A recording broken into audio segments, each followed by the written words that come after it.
Hello and welcome to the Ifa Priest podcast. My name is Araba Olawole Olakunle, and on this episode of the podcast, we are bringing a different touch to the approach that we've been using in the podcast for a while.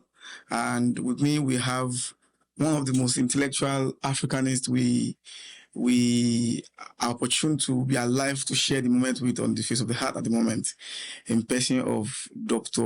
Tunde ADEGBOLA, who is obviously going to be on set with me today. And as we have different insights in relationship with IFA technology and as relates to our culture generally. The IFA podcast is a podcast that helps us with the intersection between culture and the stereotypes within culture and our traditions. And over time, we've been able to inform people, give people information that can help them take informed decisions about cultural activities and their cultural norms and all whatnot. There are so many stereotypes that are accrued to African, tradition, our culture, and most importantly, our spirituality also.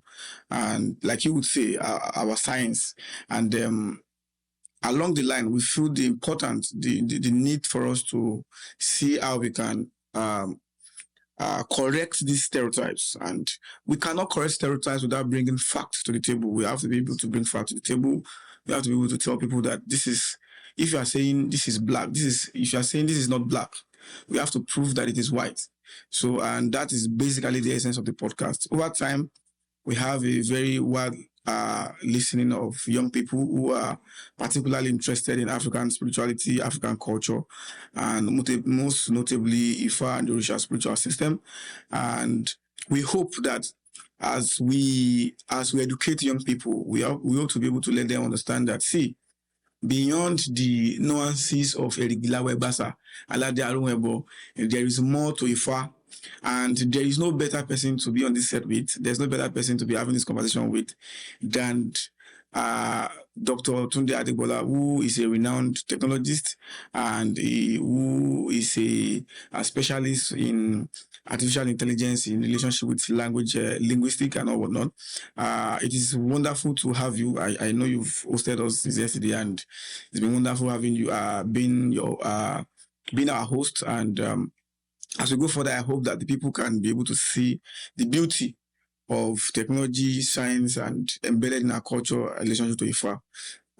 Welcome to the IFA podcast, sir. Thank you very much. I believe I'm supposed to say Aboruboyi. Yes, it is Aboruboyi, and they would reply as Aboye Boshishe. Thank you very much. It's a pleasure to be here. The objectives that you have laid out are objectives that I have pursued for most of my adult life.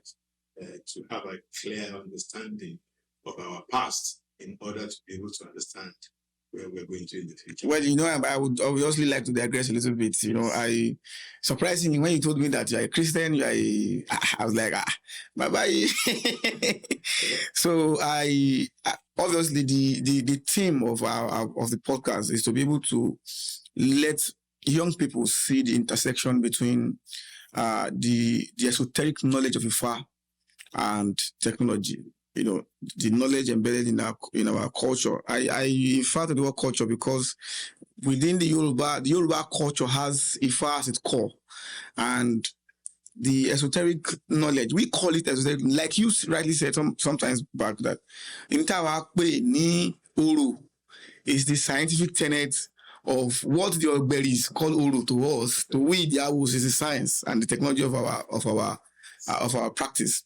Now, we need to be able to, beyond just saying it, you have proven by the virtue of your works. I read your Wikipedia profile. I was amazed the works you've been able to do without even being a babalawo.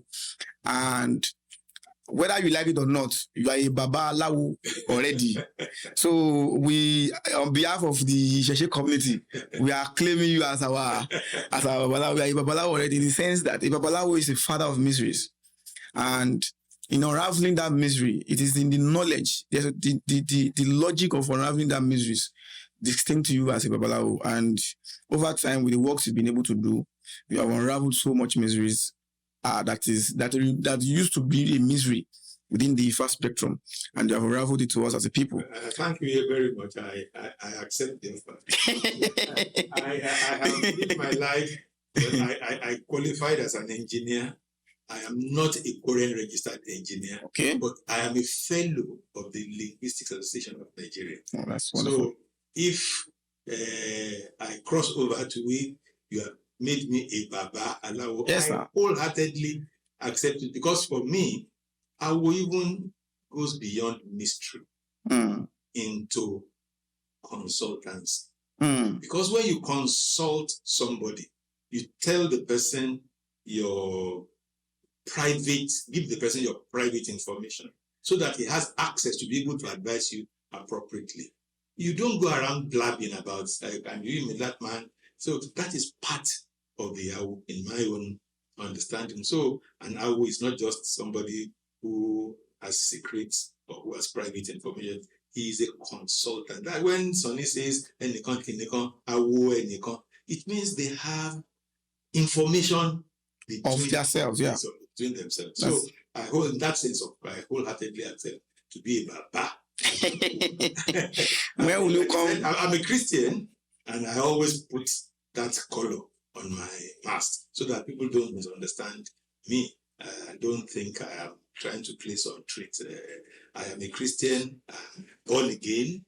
In fact, I'm a pastor in my church, and that is a part of me I am very proud of, that I hold on tightly to.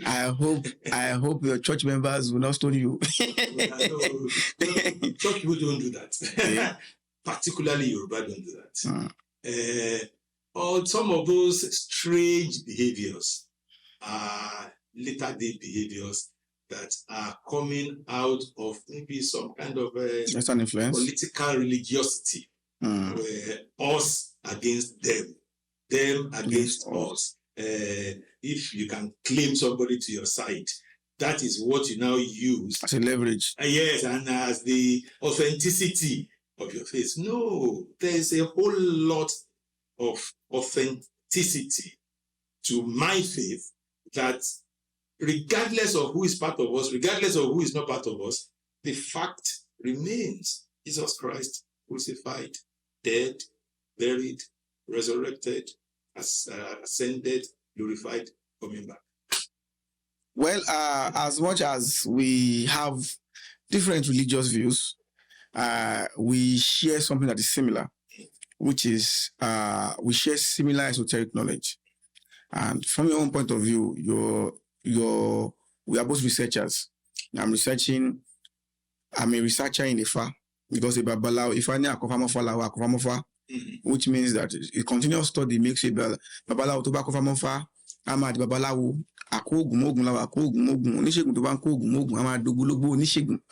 which means that it is yes, if you continue in research, you become certified. The Babalawo there is certification. You are certified as a Babalawo. So if it is in continuous study that become a Babalawo, and we share that tenet. You are an extensive researcher. You researched in the different, and I remember the last time we spoke, and you were researching about the polarity, the indices of Ifa in the issue of Okonomeji, and I was like, I was like, and yeah, well, finally, it is wonderful to have you. And it's my pleasure. We before I begin to, try to pieces all the information set but within your own set system, I would want you to introduce yourself briefly, and so that people who are listening to us would obviously understand the perspective you are coming from, and then they will be prepared to know that they will get their pen and biro to know that Well, my name is Tunde ADEGBOLA. I qualified as an electrical engineer. I started my life as an engineer, the NEPA of those days. Then I went into broadcast engineering, worked in radio, worked in television. Then I took time off to go and study computer science. First of all, did a diploma in computer science at the University of Lagos in 1983-84. Then I resigned my appointment in the public service and formed a company which I called Tiwa Systems. In a sense, technology Tiwa, which is an acronym for technological innovations for West Africa. So that was my goal when I set up Tiwa in 1985. To God's glory, we happen to have been the person that introduced computing to Ibadan. Many of the professors in the various universities came to us too. So that's that. But then I went on, and when it became clear that broadcasting was also going in the direction of computing in the mid-80s, I then saw the opportunity to help what is now called Nollywood to develop. So I went to Lagos, stayed in Lagos for years, helping production companies like Media International, of the late Tunde ADEGBOLA, Clink Studios, Kingsley Oboro, Mainframe Film and Television, Tunde Kelani, Cinecraft, Walefano, to build up the technology base of Nollywood. Later on, I got the commission to build some of the earliest private television stations in Nigeria, including channels, where I consulted for channels at the beginning of their building the station, Muri International, Africa Independent Television, where I not only designed, supplied, installed, built, commissioned the whole station. I stayed in Alagbado for close to 3 months. I lived there to get everything done, train the staff, because it was a major transition from analog to digital production at that time. Trained the staff and then went up. And that was when I felt, well, I have made my point in broadcasting, in engineering generally, consulting engineering. I now want to go and pursue my first love, which is language. By that time, it was beginning to appear that we are going into the information age. And in Yoruba, we say, anywhere you Yoruba, which I translate into English as the clairvoyant has responsibility. If you see ahead, you have a responsibility to ensure. And failure to take that responsibility is going to be disastrous. Yes. So when I saw that coming, I said, well, we are going to an information age. And then determined, not on my watch, will an African have to go and learn a foreign language in order to be part of the information age? So that's how I got to things like speech synthesis, speech recognition, machine translation, all the various technologies that are needed to ensure that Africans can take part in the information age as Africans. And I decided strategically the way to do it is to produce first and foremost the human resource for it. Needed for them. So that's why I then went and studied for a PhD so that universities can accept. And since then, I've been working with various universities to develop capacity in human language technology, computational linguistics, natural language processing. And to the glory of God, the University of Ibadan started its program in computational linguistics this year. It's wonderful. Worked with the University of Ibadan, University of Lagos, Afe Babalola University, did a small stint with Lead City University. So I've been around many of the universities, and as of today, without any university in Nigeria having a program in any of this area, human language technology, computational linguistics, natural language processing, I have succeeded in producing 5 PhDs in the area. Well, when we had our conversation yesterday, you made mention of something as regards to the advent of languages, and you were talking about oral languages. We're talking about in the FAR system, knowledge is passed down orally, and that is a scientific tenet on its own. When knowledge is being passed down orally, decoding it There are tenets to decode it, and those are the things that we learn as a Babalawo to. Now, I'm reverting back to the word misery. It is mystical. In its literary form, it is mystical. It now takes an Awu who is vast, who is knowledgeable, to ní ìdénú. Because like if I rightly says, alágbára ní jagun fọ́ba, èèyàn bàràbà ló ń ṣiṣẹ́ àgbẹ̀, ẹni tó bá ní ìdénú ló ń ṣe iṣẹ́ babaláwo. So it takes somebody who has the ability to be able to reason beyond the normal, to be able to decipher the codes embedded in the literary angles or the literary aspect of Ifa. As with language technologies, as a linguist, you made mention of something that struck my intellect yesterday night. And you when you were speaking about the percussions of drums, àti àwọn the different steps tí ìlú fi ń sọ̀rọ̀ beyond the oral part. Now there is an Ifá verse in Ìdíméjì. Ifá ní ṣákàndòrì, ìdòrì náà ṣáká. Dífá fún olóbùrò, dífá fún olóbùrò, níjọ́ tí wọ́n lọ rèé ṣe ọdún ẹbọ wọn pé wá ṣe. Olóbùrò is ṣákàndòrì represents a drum. Stroke. Yes, ṣákàndòrì. Indoli, Shaka. When we were having our conversation yesterday night, you sọ̀rọ̀ nípa we are going to a fẹ́ sọ̀rọ̀ nípa technology tó wà ní Ifá, but mo fẹ́ ká mú láti ìṣiṣẹ́ ìtẹ̀lé ká kú láti ilẹ̀. And from your own vantage point as a linguist, mo fẹ́ ká kọ́kọ́ wo the essence of the oral technology tó wà ní Ifá, the codification, the oral codification. Èmi máa ń pè Ọ̀rúnmìlà ní the greatest program of all time, because tàbá sọ pé data analysis ni bàbá ló wà ń bẹ̀, tàbá sọ pé programming ni bàbá ló wà ń bẹ̀, the physics of life ni bàbá ló wà ń bẹ̀, the philosophy of life. Àwọn Ifá kan wà tí Ọ̀rúnmìlà tó jẹ́ pé conversation ni, tó jẹ́ pé Ọ̀rúnmìlà ní is philosophical conversation ni. Fún àpẹẹrẹ, nínú Ifá kan, Ifá sọ pé Ọ̀rúnmìlà ló dẹ̀gbẹ̀jì àwọlé kọ́rọ̀ lóde. Ifámúlá aṣàwọ̀ títí lóde ilẹ̀ yàrá wíṣe conversation láàrin Ọ̀rúnmìlà àti èèyàn bí ọ̀jọ̀gbọ́n bíi tiẹ̀ tí wọ́n jọ wà ní.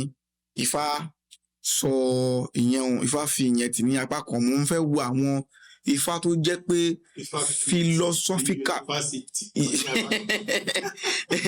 so àwọn tó jẹ́ pé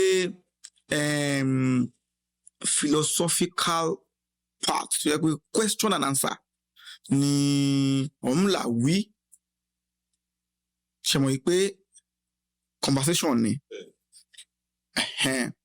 àwọn conversations yẹn, they are oral computations tó jẹ́ wípé wọ́n ti codify, and our own duty as a Babalawo is to decode those coded sciences. There are sciences embedded in literature, oral literature. It's our duty as Babalawos to decode them and then translate them they were codified in such a way that they could be utilized in the different times and seasons. Wọ́n codify in such a way tó yẹ pé ó bá ìgbà mu. Ní tó ṣẹlẹ̀ nígbà ìwáṣẹ̀, tẹ́ bá wá lọ dá Ifá nísìn, tí bàbá sọ yìí pé tí bàbá tó wá mú oral language yẹn padà wá fún yín, a lè lo allegory oral message yẹn láti fi decode the reality of the present time. So which means that Ọ̀rúnmìlà ti codify future wá sílẹ̀ fún wa. Whatsoever we want to get in the future, only in the coded form. Now, you can now decode. If you want to decode it mathematically, this is what you are going to get. If you want to decode it scientifically, this is what you're going to get. If you want to decode it philosophically, this is what you want to get. Nínú Ifá kan ní Ògbèdì, Ọ̀rúnmìlà ní domi ẹfẹ̀sọ̀ domi kẹ́ ẹ má ṣe domi sí olójò lára. Adífá fún Ọ̀rúnmìlà, Ifá ń lọ gbé olójò níyàwó. Ìsan lolójò ń dá, ọ̀run lolójò ń dé o. days. Isan means 9 days. Orun means 5 days. Orunmila wants to get married. And he realized that they will not allow him get married if he does. They don't want him to get married to that lady. So he told them that, don't worry, we'll marry him. This lady is going to come to my house in 9 days. But fortunately for them, Orunmila took the lady the 5th day. And surprisingly, they find out that the lady was already even married to Orunmila before they came to do the rite. Ó ti wà nílé Orunmila. So wọ́n bá nínú ilé ni, kò ṣe pé àwọn lọ́ọ̀ṣẹ̀ fẹ́ wá mú wọlé. And those, the numerical value of the Ifa, they suffice in our daily lives. So going back to the Ifa of the Ogbeji, the is Ogbedi, the fact Ifa ni Ṣáká Ndòrí, Ndòrí náà Ṣáká, adífá fún Olópùrò, eléyìí tó ń lọ rèé lùlù fún Ọbàtálá lọ́jọ́ ọdún ẹbọ wọn pé wá ṣe. As an oral linguist, as a linguist, and as a technologist, Ṣáká Ndòrí is, so me as a Babalawo, I would decode it to say that wọ́n fi ń sọ eulogy pé ẹni yìí ó ń lu yéye. As a linguist, there are codes tí Ọ̀rúnmìlà tí wọ́n codify sínú ẹsẹ̀ Ifá yẹn. As a linguist, kí lẹ rí sí. Lákọ̀ọ́kọ́, ẹ jẹ́ ká kọ́ gbà pé èdè ó jẹ́ nǹkan pàtàkì tí Ọlọ́run fún ọmọ ẹ̀dá. A lè sọ pé lára nǹkan tí ọmọ èèyàn tàbí yàtọ̀ sí ẹranko ní èdè. Kí dẹ̀ ni èdè? Èdè la fi de èrò, torí ẹ̀ la ṣe ń pè ní èdè, torí la fi ń sọ èrò di nǹkan tí ó ṣe é rí dìmú. Torí a lè rí èrò dìmú tá a bá fi èdè dè é. Torí náà èdè jẹ́ nǹkan tó lágbára. Èdè wa jẹ́ nǹkan tó wá lónípele tó jẹ́ pé nígbà míì tá a bá sọ ọ̀rọ̀ míì sílẹ̀ ńsìn báyìí, gbogbo ẹni tó wà ní àyíká a ní nǹkan tí wọ́n sọ rèé. Ṣùgbọ́n Yorùbá sọ pé àsọtì ló ń jẹ́ ọmọgbé náà. Ìwọ àtọmọ ẹ ti ní pé tí bá ti ṣe báyìí nǹkan tí mo sọ pé léyà nìyẹn o. Ẹni ìgbà tó dẹ̀ sọ bẹ́ẹ̀, gbogbo èèyàn dẹ̀ ń wò pé kí lóbìnrin yìí ń sọ. Ọmọdé ní ìyá mi ẹ jẹ́ máa lọ lé, ó yá ìyá máa lọ. Ẹ̀yin ti sọ̀rọ̀ níbẹ̀ táwọn tó kú ò gbọ́, kí ṣe pé wọ́n fẹ́ ti gbọ́ o, wọn ò gbọ́ dénú, etí ni wọ́n fi gbọ́, wọn ò rí gbọ́ dénú. Èdè yẹn ò yé wọn. Èdè yẹn ò yé wọn. Torí ẹ ti dé ibi tẹ́ ẹ dé ìròyìn sí ó yàtọ̀ sí ibi táwọn fi dé sí.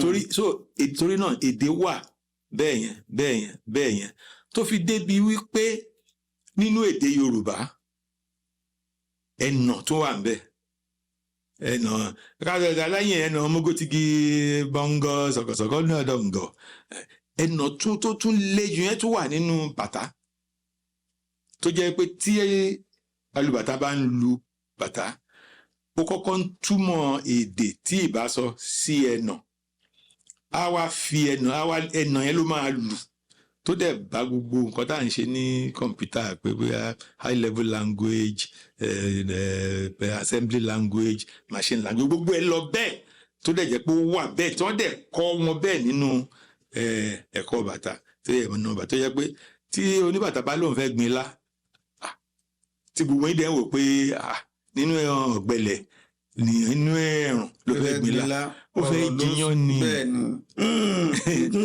mo fẹ́ gbin ilá, ó fẹ́ jiyàn ni. Torí gbogbo àwọn ètò bẹ́ẹ̀ wà ká ti tò sínú èdè. Ṣùgbọ́n ètò wa ṣe pàtàkì tí ó dàbẹ̀ ń pé nǹkan tí mò ń gbọ́ ni tí ẹ̀ ń sọ sí ni wípé láyé òde òní a máa ń hùwà bí ẹni wípé nǹkan tí wọ́n bá tí ì kọ́ lẹ̀ kò tí ì di ìmọ̀. Bẹ́ẹ̀ kẹ̀dẹ̀ rèé láti lẹ̀ ni Yorùbá ti ń de ìmọ̀ ìjìnlẹ̀ sínú ohùn. Tí a bá dẹ̀ ṣe àkíyèsí, ká lọ kọ́ bí èèyàn ṣe ń fa ìmọ̀ jáde nínú ohun, a máa pàdánù ọ̀pọ̀lọpọ̀ ìmọ̀. Torí ọ̀pọ̀lọpọ̀ ìmọ̀ ni àwọn tó bí wa, àwọn tó ṣẹ̀ wá, tí wọ́n dè sínú ohun, tó jẹ́ pé ní ọ̀pọ̀lọpọ̀ àwọn tí wọ́n ń kọ́ ìpèdè awo, ẹwà ibẹ̀ ó máa ń gbé wọn nínú, inú wọn máa ń dùn sí gan. Bẹ́ẹ̀ kẹ̀dẹ̀ rèé, nǹkan tó wà lẹ́yìn ọ̀fà ó ju òjé lọ. bẹ́ẹ̀ ni literary part lásán nìyẹn. tá a bá kàn dúró síbi ẹwà yẹn, àárín nǹkan, àwọn nǹkan tó wà nísàlẹ̀ yẹn ló kan and ṣe èmi. mọ̀ wípé Ifá sọ wípé ẹni tó bá bẹ́ yọrin ó máa yọ lọ.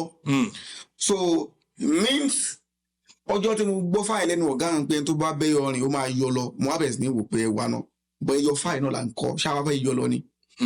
Wọ́n á rí wípé nítorí mi là ń ṣáà sọ fún wa ni pé a lè afford láti wo ọ̀rọ̀ ẹnu òun only from the literal point of view. Láti kó pọ̀ a lè afford láti kàn sọ pé ókè o Ifá sọ wípé fún àpẹẹrẹ Ifá ní arúrú àgbàlagbà tó rúrú la fi ń ṣe baálé ilé, adífá fún Ọ̀rúnmìlà, Ifá ń lọ tàn náà là fún Òyìnbó ẹbọ wọn pé wá ṣe. It will be foolish of a renowned babaláwo to now say pé wọ́n sọ wípé kí wọ́n lọ tàn Ọ̀rúnmìlà lọ tàn náà, Ọ̀rúnmìlà ló ṣe dam àbí òun ló ṣe electricity fún Òyìnbó. Ṣe mọ̀ pé a ti tẹ̀lé literal part nìyẹn. Nínú àlàyé tẹ́ ẹ ṣe nínú àwọn conversations wa, àwọn ìmọ̀ tí Ọ̀rúnmìlà gbé kalẹ̀ yìí gan-an ni iná. Ṣe mọ̀ wípé literally ìmọ̀ yẹn is the light tí Ọ̀rúnmìlà lọ tàn án lẹ̀ fún Òyìnbó, which means pé a lè sọ wípé Ọ̀rúnmìlà wà nú àwọn tó fún àwọn òyìnbó ní ìmọ̀ tí wọ́n fi lo ìgbé ayé wọn. Gbogbo àgbáyé tiẹ̀ ní. Gbogbo àgbáyé. Fún àpẹẹrẹ, tó bá ń sọ̀rọ̀ library science lénìí, àwọn tí wọ́n ń kọ́ ìjìnlẹ̀ library science wọ́n máa sọ̀rọ̀ àwọn Foucault, àwọn bẹ́ẹ̀ pé àwọn ni wọ́n dá kínní sílẹ̀. Ṣùgbọ́n téèyàn bá wo Ifá, ẹ rí i pé àkójọpọ̀ ìmọ̀ àtìgbàdé ìgbà láti ìgbà ìwáṣẹ̀ ni wọ́n kó sínú Ifá. Ẹnikẹ́ni tó bá dẹ̀ ń bá wọn rìn ní ibi tí wọ́n bá ti ń kó ìmọ̀ jọ, ó mọ̀ wípé tí wọn ò bá tò ìmọ̀ yẹn lẹ́sẹẹsẹ, ẹ̀ ní rí ìmọ̀ yẹn wà ń bẹ̀, ṣùgbọ́n ẹ̀ ní rí lò. Àwọn library science wọ́n á máa sọ̀rọ̀ cataloging, wípé Ọ̀rúnmìlà kó ìmọ̀ ó pín sí 256 odù is cataloging. Foucault àmọ́jọ́ tán bí o, àmọ́jọ́ tán bí Ọ̀rúnmìlà. Ìyẹn túmọ̀ sí wípé nǹkan tí Foucault fara ń sọ pé ẹ̀yin kan ṣe báyìí kíní kan, Ọ̀rúnmìlà ti ṣe sílẹ̀. Not only did Ọ̀rúnmìlà catalog knowledge, he also indexed it. So cataloging and indexing. Ọ̀pẹ̀lẹ̀ àbí kíyẹn ló gbà bí index. Tó yẹ pé tá a bá sọ pé wá nǹkan báyìí ibi tó ti máa rí yẹn rèé, àwọn oríṣùgbè nìyẹn, àbí odi méjì nìyẹn, àbí ọ̀yẹ̀kú méjì, àbí ogbe yẹ̀kú nìyẹn, àbí ọ̀yẹ̀kí mo gbè nìyẹn. Indexing ni Ọ̀rúnmìlà ṣe níbẹ̀. Tí a bá kàn ń fi ojú wípé wọ́n kó ikin wọ́n bù wọ́n kó ikin wọ́n bù, you will see ritual. Yes. You will see ritual, because ritual is what you do over and over again. So you will see ritual. But what is behind the ritual? Science. What is behind the ritual is Ọ̀rúnmìlà ó bímọ mẹ́jọ.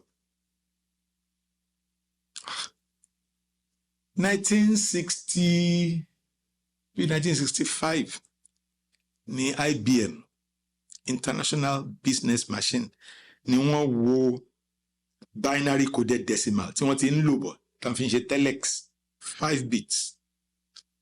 wọ́n wò pé àkíní yìí ò tó lò, wọ́n tún lo 6 bits o, òṣìṣẹ́ wọ́n tún yẹ ká ó díá wọ́n change sí 7. Nígbà tí wọ́n sọ di 8 bits wọ́n ti parí ẹ̀ láti gbà yẹn. Ọ̀rúnmìlà dẹ̀ ti bímọ 8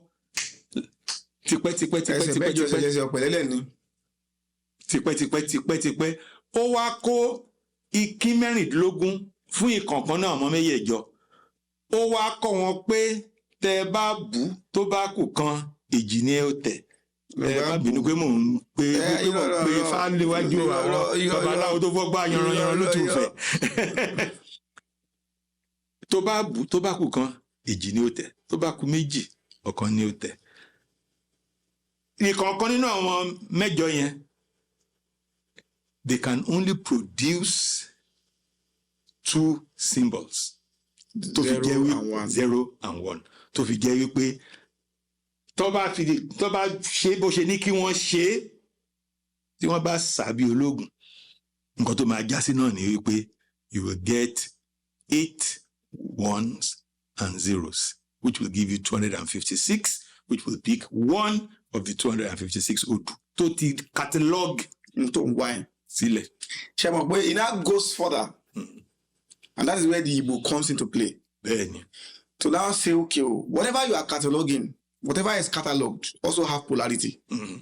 Pé a classify ẹ̀ sí ire, a classify ẹ̀ sí ibi. So tẹ́ bá wá dáfá, okay, mo fẹ́ fẹ́yàwó, gbà á, Ifá balẹ̀, ó lọ sí yàrá ìdí méjì.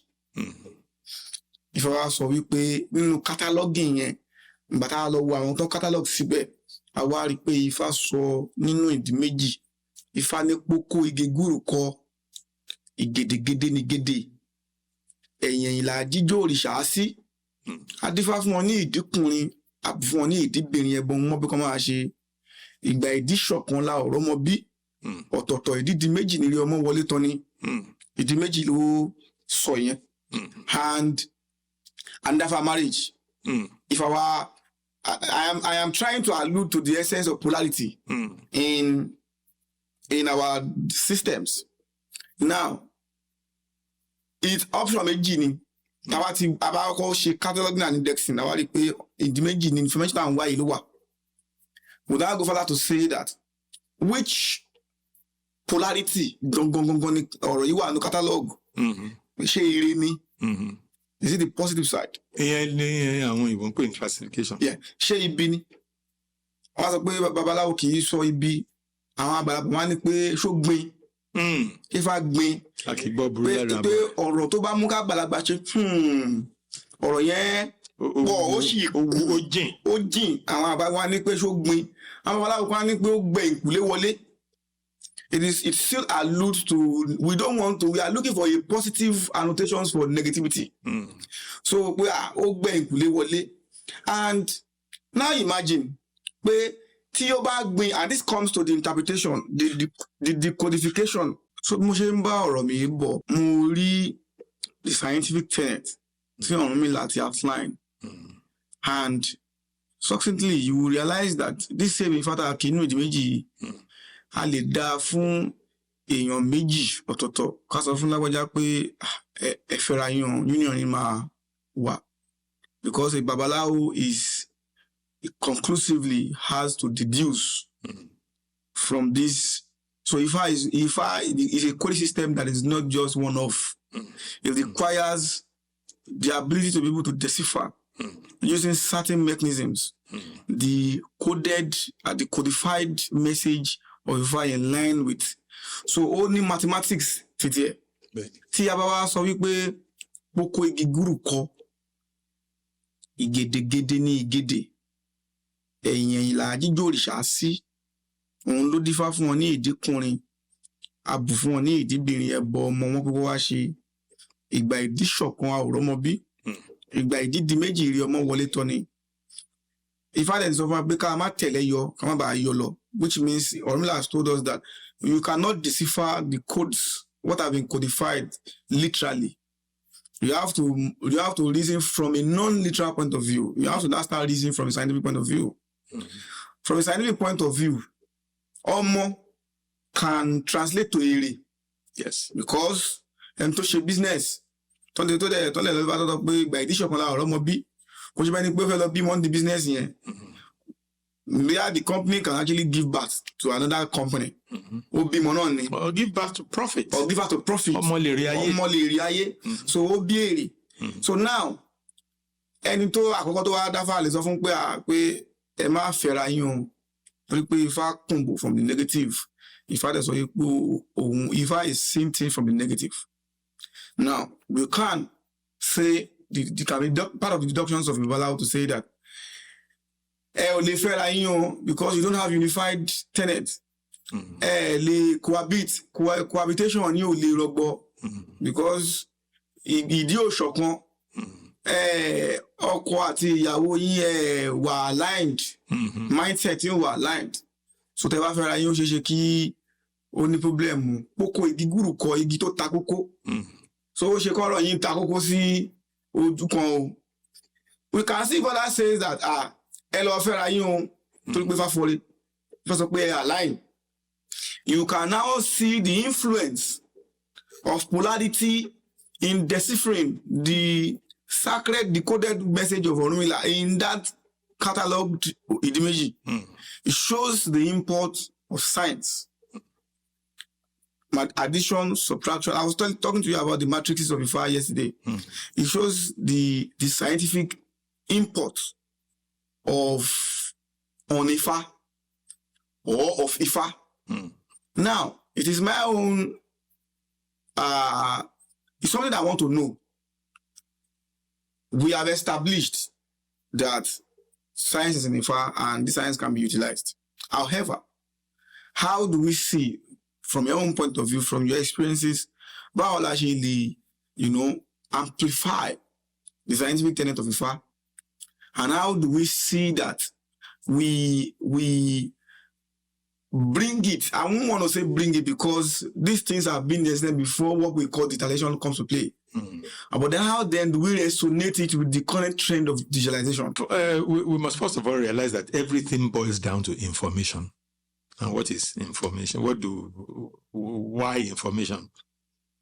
As humans, we are always under the need to make decisions and take actions. That is what our whole life is about. Every instant. The reason why we are here now is because we made a decision and took action. Yeah.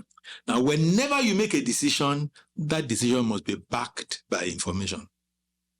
Any decision that is made that is not backed by information is likely to cause problem. That's why we talk of informed decision.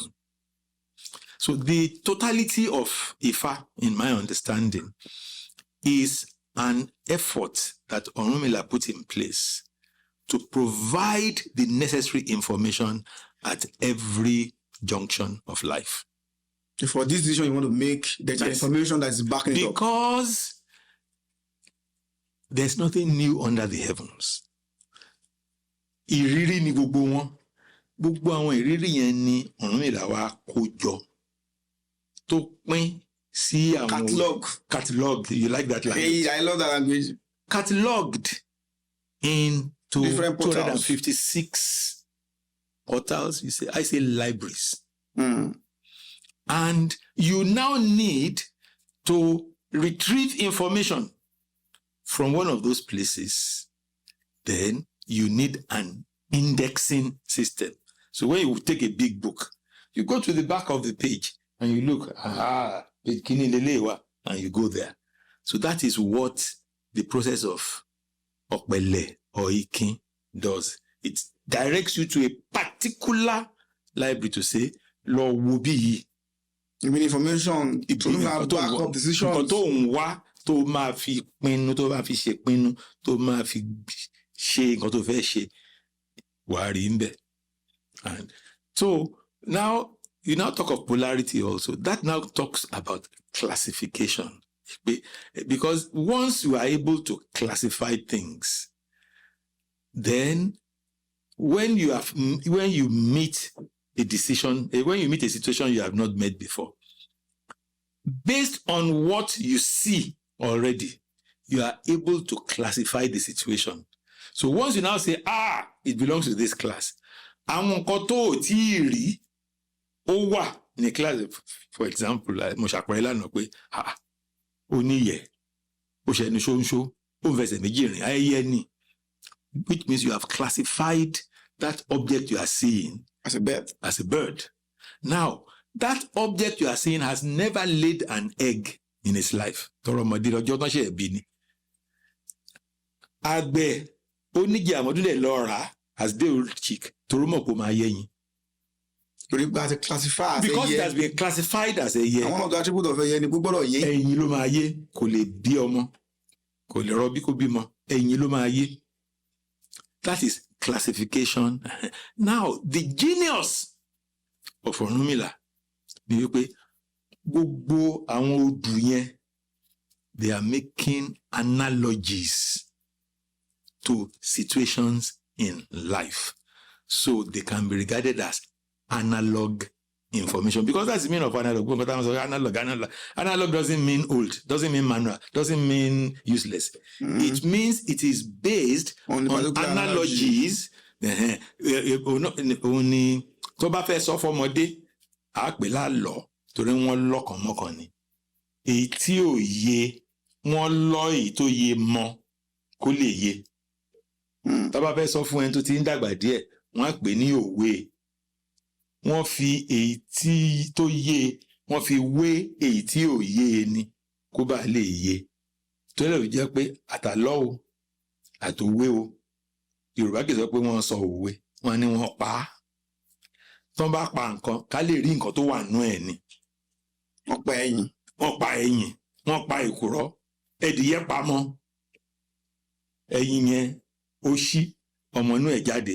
So tó bá pa òwe, is to reveal the inner content. Tí wọ́n bá pa àlọ́, is to reveal the inner content.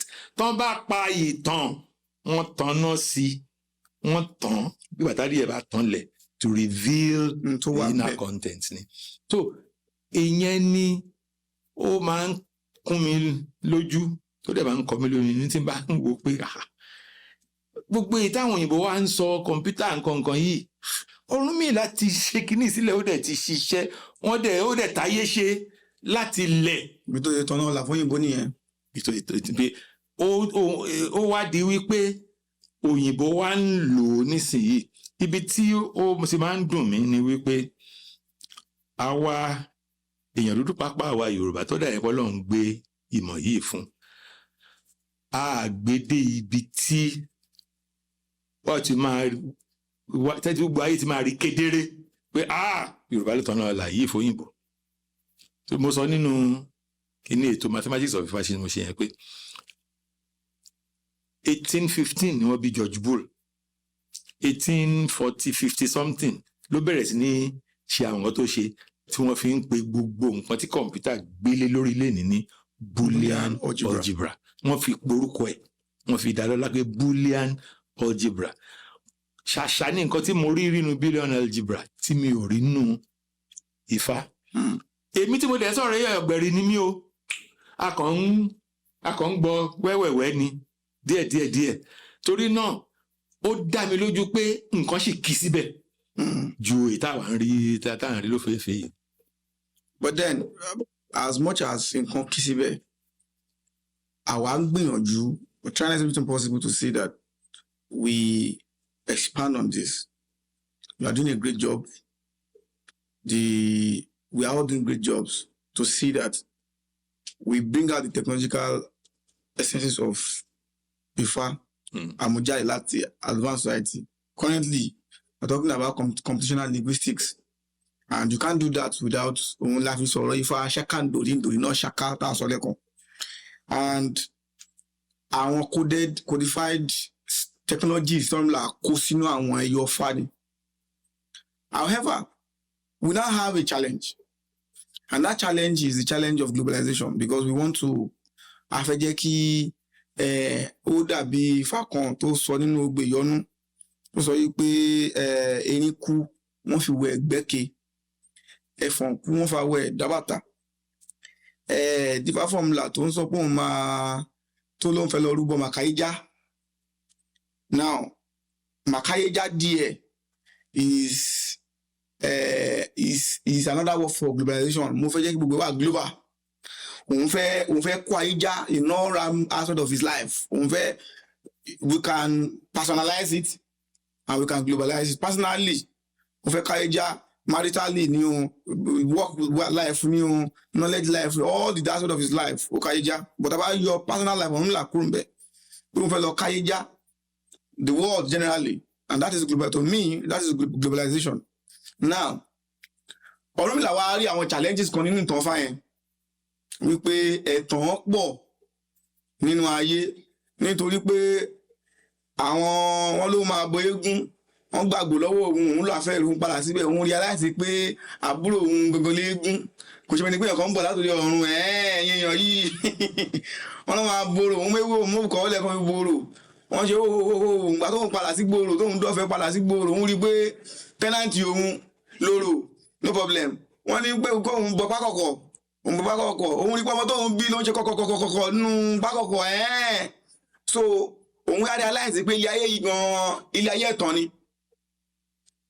One of the challenges of globalization is ẹ̀tàn, kan tàn ẹni jẹ ká fi gba tọ̀hún, and that's one of the things that Bolivian did by ẹ̀tàn ni to láti sọ pé knowledge yín o knowledge mi ni, because ó níbi tó ti rí, ó ní import knowledge ní environment, ó dẹ̀ láwọn tó codify knowledge yìí kí a tó wá sọ pé okay this is a Boolean algebra.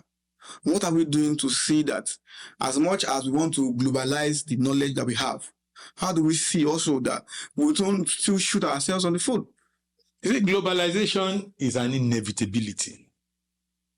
Ìtorí ẹ̀ ló fi jẹ́ pé ọjọ́ tí ọ̀rọ̀ máa ti sọ̀rọ̀ màkàyéjá, it is a tendency tó jẹ́ pé nígbà tí èèyàn wá bẹ̀rẹ̀ tán bẹ̀rẹ̀ ìletò tó dẹ̀ ń tóbi ó di pé wọ́n di ọlọ́jà, wọ́n ń lọ lọ́jà, tí ìlú bá ti lọ́jà òun láti lọ lọ́jà, bóyá májèrókù náà fi bẹ̀rẹ̀, wọ́n ń lọ láti ibì kan síbì kan, wọ́n ní ẹja máa sinmi bí o, wọ́n pè bẹ̀ ní wá sinmi àbí májèrókù. Ó wá di pé ìrìn yẹn ń pọ̀ débi wípé ẹlòmíín sún bẹ̀ tí ẹni tó ń lọ àbá ẹni tó ń bọ̀ àbá, ó di pé wọ́n ń gbọ́jà sílẹ̀ bẹ́ẹ̀ wọ́n ń tà bó ṣe ń lọ nìyẹn. Kí globalization tó dé ayé, colonization ló kọ́kọ́ dé ayé. Colonization dẹ̀ ní bàbá ẹ̀tàn. Colonization abólílẹ̀ dulẹ̀ tó jẹ́ pé èèyàn á kó ìmọ̀ tí wọ́n wá kó lé orí ìwà àti ìṣe tiwa, wọ́n wá ní tiwọn yẹn ló dáa. Téèyàn bá dẹ̀ ti lọ gọ̀ fún wọn tẹ́tí gbà pé tiyín náà ló dáa ká máa bá yín ṣe, wọ́n ti dògúnlẹ̀ ti tẹ̀ nìyẹn. Oògùn tó yìnbó dá alẹ́ fún wọn tá tẹ̀ wọ́n lẹ́nu yẹn. Tá tẹ̀ wọ́n lẹ́nu yẹn. A dẹ̀ ti colonization yẹn ó ti jẹ wá níyà. Ṣùgbọ́n nǹkan kan tó ṣe pàtàkì ká láti mọ̀ ní pé colonization ó dá lórí ohun àfojúrí, ohun àrídìmú.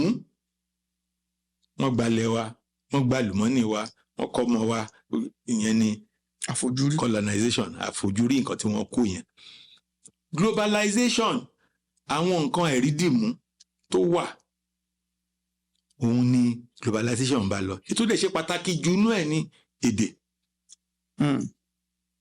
Torí pé bí mo ṣe sọ lẹ́ẹ̀kan, èdè la fi ń de èrò. Ẹni tó bá dẹ̀ ń fi èdè elédè de èrò elérò ní ọmọ rò.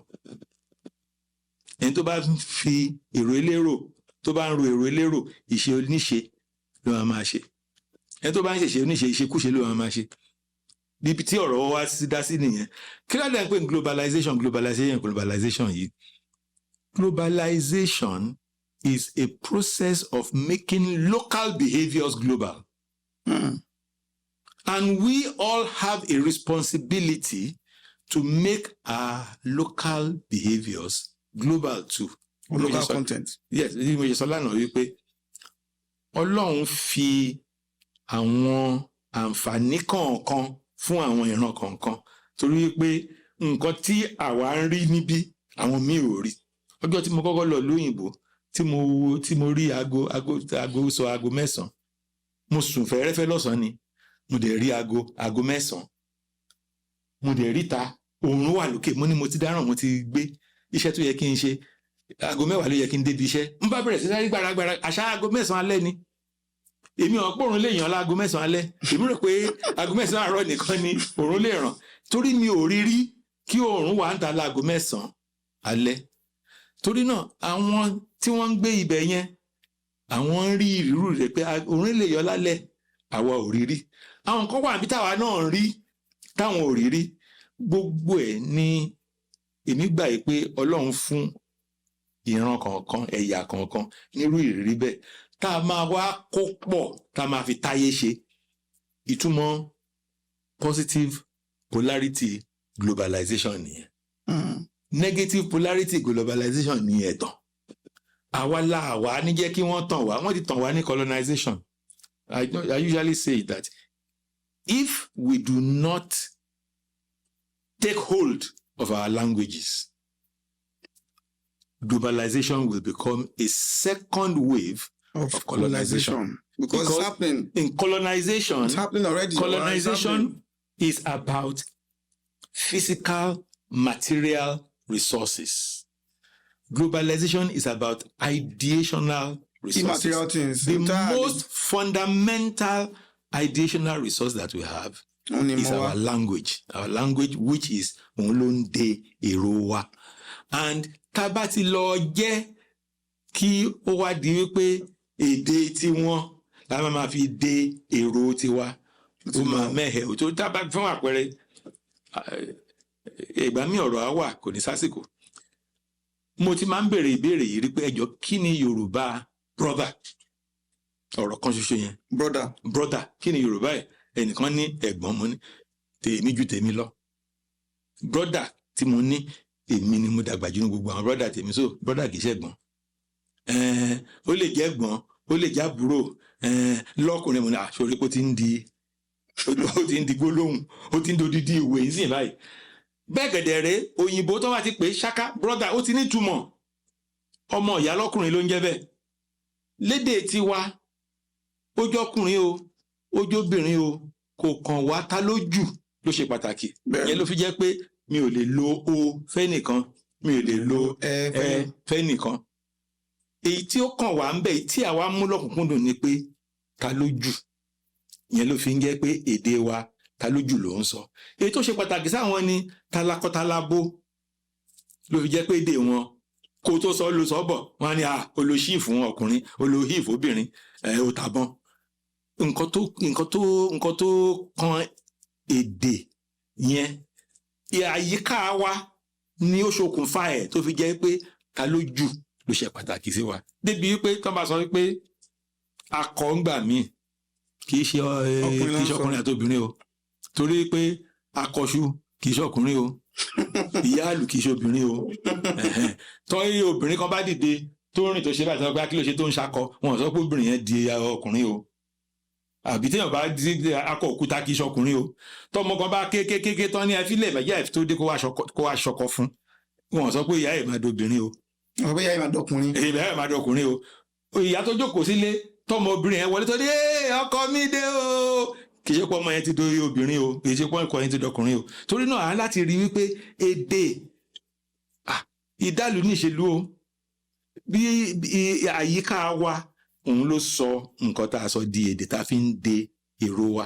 Tábàlẹ̀ ti lọ bẹ̀rẹ̀ sí ní fi èrò elérò ronú, òun ló sọ òrìṣà di God o, torí àwọn òkú òrìṣà ń God rí lọ́dọ̀ òrìṣà lóríṣà. Bẹ́ẹ̀ ni òrìṣà. Pàtó dẹ̀ ti di God ẹ̀rí páyé ṣe dàrú. Mo dúpẹ́ lọ́wọ́ yín pé ẹ join wa and lákòótán a ní láti inú wa ń dùn pé ìtẹ̀síwájú ń bá community wa, ìtẹ̀síwájú ń bá agbègbè wa. Mo fẹ́ kẹ́ yànnà àwọn iṣẹ́ tá à ń ṣe tẹ́ ń ṣe àti iṣẹ́ àwọn kan tá a lè ṣe láti lè rí wípé bá a ṣe ń tẹ̀síwájú in in advancing. And I will miss your no 1, 2. And lay your the different senses to and Ifá. See the different, because personally for me, èmi ò fẹ́ ìgbà tó máa jẹ́ wípé èmi nígbàgbọ́ wípé ìgbà kan máa wà tí babaláwo máa sọ wípé òun ń ṣe babaláwo tó ń rúbọ o, architectural babaláwo lòun, ohun tó òun query system Ifá lé lórí kò ju pé kí Ifá ṣàyà máàpù fún un. bá ṣe máa kọ́lé tó máa dáa fún àyíká wa. So Ifá dẹ̀ sọ oríṣiríṣi ọ̀nà nífà sọ ní bí wọ́n ṣe ń kọ́lé, Ifá fi ilé kan oríṣi ìjúwe oríṣiríṣi, and Ifá dẹ̀ sọ Ifá sọ̀rọ̀ architectural structure ilé kan ó ní bí wọ́n ṣe codify sínú àwọn ẹyọ Ifá. Èmi nígbàgbọ́ pé ìgbà kan ń bọ̀ babaláwo máa sọ pé babaláwo tòun babaláwo economics lòun, economic policy wo ni ká máa tẹ̀lé ní agbègbè wa. Those are things tí èmi tí mo lérò pé a lè fi the Ifá podcast tí a lè fi educate àwọn ọ̀dọ́ wa, àwọn èèyàn wa nílé lóko tó ń gbọ́ wa, tó ń rí wa, tó ń rí wípé òkè wa kí lèmi náà bí ẹni tó ń ṣe ń rò pé bí ẹni tó ṣe ń bẹ̀ kó wá kọ́fá pé kó fẹ́ lọ kọ́fá abẹ́ni tó ń kọ́fá lọ́wọ́ láti máa rí wípé lóòótọ́ there is the esoteric part of Ifá ká pé kùbọ̀ ńlá náà ti parí ọ̀rọ̀ ó ní pé àwo ká jẹku lásán ni.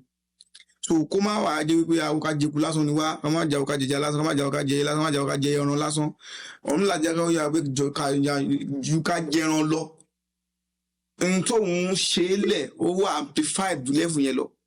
So kí àwọn babaláwo tó ń bọ̀, next generation of babaláwo tó ń bọ̀, kí wọ́n lè bẹ̀rẹ̀ sí ní rí àwọn as babaláwo tó advance ju ká jẹku lásán lọ.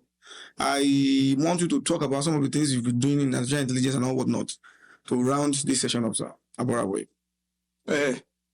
We have done a lot in the area of making the Yoruba language, making the computer accessible to the Yoruba language.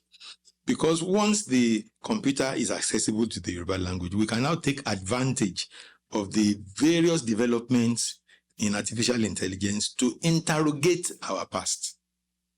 Lẹ́ẹ̀kan, ẹni ẹ lọ wo orí bóyá Wikipedia. Pé lórí àìpé Tunde ADEGBOLA ó dẹ̀ mú àwọn mẹ́ta tó mú àgbà yẹn gan shop ló sọ pé. Gbogbo nǹkan tẹ́ ẹ̀ dẹ̀ sọ kò sí rọ́ńbẹ̀. Ọgbọ́n àti òye kan ni wọ́n lò yẹn. Èmi nígbàgbọ́ wípé tí a bá lo irú àwọn ìlànà yìí tá a fi wo Ifá, a rí àwọn ìjìnlẹ̀ ìtumọ̀ sí ayé tó jẹ́ pé a lè rí lólòféèfé, la lè rí ní pé ẹ rí ìròmì oúnjẹ lókè, ẹ rò pé ìsàlẹ̀ ló nílò ẹ̀ wà tó dẹ̀ wà ń bẹ̀ bí mo sọ lẹ́ẹ̀kan tó kì í síbẹ̀. So àwọn oríṣiríṣi ọ̀nà àkọ́kọ́ ni wípé ọ̀pọ̀lọpọ̀ odù Ifá kò sí ní àkọọ́lẹ̀. Kì í ṣe wípé tí ò bá sí lákọọ́lẹ̀ kò ní ṣe é lò, ṣùgbọ́n tí ò bá sí lákọọ́lẹ̀ ó ní àwọn ibi tó lè rìn dé. Torí àkọọ́lẹ̀ ó máa ń fún ìmọ̀ ní àǹfààní pé kó lè débi tí ẹni tó mọ ìmọ̀ yẹn ò dé. Tí wọ́n bá kọ nǹkan lẹ̀ pàápàá láyé globalization yìí, gbogbo nǹkan tá à ń ṣe yìí sìn báyìí wọ́n á rí ní Amẹ́ríkà, wọ́n á rí ní so àkọọ́lẹ̀ pé àkọọ́lẹ̀ ni àwọn alákadá wọn ní textuality, kì í ṣe pé àkànkọ́ ló di fẹ̀dàkọ́lẹ̀.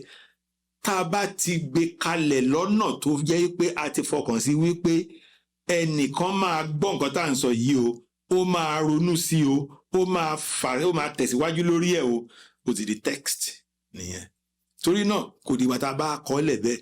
A ti wá ní oríṣiríṣi èròjà tó lè ṣerú ẹ̀ sìn. Gbọ́ ẹ̀yìn sọ yìí, gbogbo nǹkan tá à ń sọ yìí ti di àkọọ́lẹ̀ náà nìyẹn. Torí a ti gbohùn ẹ̀ sílẹ̀. Tẹ́lẹ̀tẹ́lẹ̀ tí wọn ò bá ti kọ́ ní hàntú kò sí ṣùgbọ́n a ti wá débi tó jẹ́ pé bá a ṣe ń gbà sílẹ̀ ìsìn báyìí ó ti di àkọọ́lẹ̀ náà. Mo máa ń sábà sọ pé tó bá jẹ́ pé a ti ṣe ẹ̀rọ tó ń gba ohùn sílẹ̀ kan tó bẹ̀rẹ̀ sí ní máa kọ̀wé ni bóyá làbá kọ̀wé rárá torí pé nínú ọ̀rọ̀ tá à ń sọ bí mo ṣe ń sọ̀rọ̀ yìí sí báyìí bí mo ṣe ń gbóhùn sókè tí mò ń gbóhùn sílẹ̀ kò ṣe é kọ́lẹ̀. expression. ó dẹ̀ jẹ́ kó yé eyín sí pé kíní yìí ká ọ̀gbẹ́ni yìí lára o. èèyàn dẹ̀ lè kọ ìwé ní ìpè kẹwàá rẹ pé kíní tí ọkùnrin sọ ń ka lára àfi pé bóyá kó bẹ̀rẹ̀ sí ní fi exclamation sí kó ìtòrí ẹ̀ náà ṣe kó gbogbo àwọn kíní kan question mark kíní kan torí pé àkọọ́lẹ̀ ní àléébù tiẹ̀ ni. ṣùgbọ́n àwọn alohùn àwọn náà ní agbára tiwọn. A ní láti wá gbé ìmọ̀ àti ètò ẹ̀kọ́ pàápàá ní àwọn yunifásítì wa débi wípé a ní fojú tẹ́ńbẹ́lú wo àwọn ìmọ̀ alohùn. À ń láti lè mọ bí a ṣe lè fa ìmọ̀ yọ nínú àwọn nǹkan tá a fẹnu sọ. Ìyẹn ni ó fẹ́ ṣe pàtàkì jù fún mi lórí ẹ̀. Ìyẹn dẹ̀ wà lára nǹkan tèmi ti gbé iṣẹ́ tèmi ń ṣe lórí mo ṣàlàyé fún yín lánàá nígbà tèmi ń ṣe PhD mi. Nínú engineering ni ṣùgbọ́n mo ní láti lọ bèrè lọ́wọ́ àwọn ẹ̀kọ́ ìlú torí pé nígbà tó yẹ pé òyìnbó wọ́n ń sọ èdè wọn lè fi ìlú sọ àwa ń sọ èdè tiwa à ń lè fi ìlú sọ a jẹ́ pé kankan wà ń bẹ̀ tí ò sínú tòyìnbó a dẹ̀ ń láti fa àǹfààní tó wà nínú èdè wa tó fi jẹ́ pé a lè fi ìlú sọ tóyìnbó lè fi ìlú sọ tiẹ̀ àǹfààní ńláńlá ni èmi dẹ̀ ti rí àpẹẹrẹ wípé nígbà kan wà láyé báwọn 18 kìíní kan tó jẹ́ pé ọ̀nà tí àwa fi ń bára wa sọ̀rọ̀ lọ́nà jíjìn telecommunications wa òun ló yá jù láyé nígbà yẹn títí kí wọ́n tó bí kí Alexander Graham Bell kó tó bẹ̀rẹ̀ sí ní ṣe àwa la ní ọ̀nà tá a fi ń bára wa sọ̀rọ̀ ní ọ̀nà tó yá tó dẹ̀ jìn jù ó dẹ̀ yọlẹ̀ débi wípé nígbà ayé ìwò ẹrú wọ́n ní láti ṣòfin pé má jẹ́ káwọn ẹrú yẹn lùlù mọ́ torí pé dàbí ìlú yẹn irọ́ náà ń pa ọ̀rọ̀ náà fi ń sọ síra wọn torí wọ́n ṣe ìdàrúdàpọ̀ àwọn ẹrú wọ́n fẹ́ gbàjọba níbì kan wọ́n bá wọn wọn rí pé apá ọ̀ka kínní yìí o wọ́n ránṣẹ́ sí àwọn míì pé ẹjọ́ ẹ̀fọ́ ọlọ́pàá ránṣẹ́ sí bí wọ́n ní àwa náà bá ti wá fà ń bì ìgbà tó ń di bíi 3 4 pé ìgbà wo ni wọ́n ṣètò kínní yìí wọ́n mọ̀ pé gbogbo alẹ́ ilé tó ń lùlù tí wọ́n ń jó ọ̀rọ̀ náà fi ń sọ síra wọn bí kọjọ́ báyìí ní ọjọ́ pé ọjọ́ ìgbà tó dẹ́jẹ́ pé wọ́n rí pé wọ́n lùlù ní ogun ìbẹ̀rẹ̀ ẹ̀ẹ̀mejì ọ̀tọ̀ọ̀tọ̀ ni wọ́n ṣòfin pé ẹrú ò gbọ́dọ̀ lùlù mọ́ ní gbogbo Amẹ́ríkà ní gbogbo Caribbeans ní àwọn 1800 nǹkan níbi tí àwọn ìmọ̀ tí àwọn bàbá wa fún wa tó lágbára dé torí náà a gbọ́dọ̀ máa fojú tẹ́ńbẹ́lú àwọn kìnìún yẹn èmi dẹ̀ ti ṣe iṣẹ́ nínú speech technology telecommunications modern telecommunications tó jẹ́ pé àwọn ìmọ̀ tí mo rí fàyọ nínú nǹkan tí à ń sọ ní bóyá inú oríkì láti máa rí inú àjàlá láti àgàgà òdùfá tó kún síbẹ̀ ká lè kó àwọn ìmọ̀ yẹn jáde èmi dẹ̀ rò pé tí a bá ṣe bẹ́ẹ̀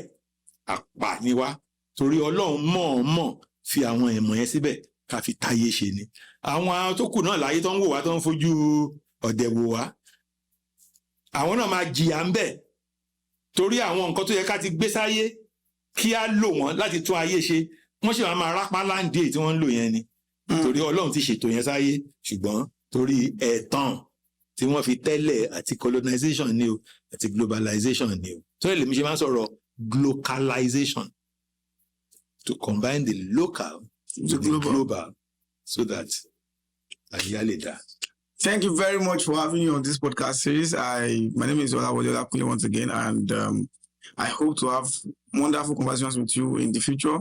It has been engaging. I thank you for hosting us and thank you for having us with you. We appreciate it.